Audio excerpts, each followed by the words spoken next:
Fifi iwe tazomaona manje mavideo acho nomavanhikiriki nacho ari kutendera manaka. Fifi muombe kana mazogara Fifi. But anyway, inini zvangu ndinozati dzimwe nyaya hadzizoitika wari mumakuru, hadzidi wari mumakuru.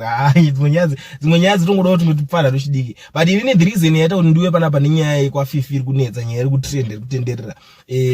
Inyaya yandoda kungozivisa vanhu panapa kuti ukaona wasangana nethat video iroro, ukaona wasangana nethat video iroro kana manude, anything, mapicture, anything chauchasangana nacho about Fifi, gara wadeleta zvako. Usaite mistake yekuforward that ningiri because kungobatwa uchinzi waforward, kuforward datisuta zvokuti ndiwalikisa.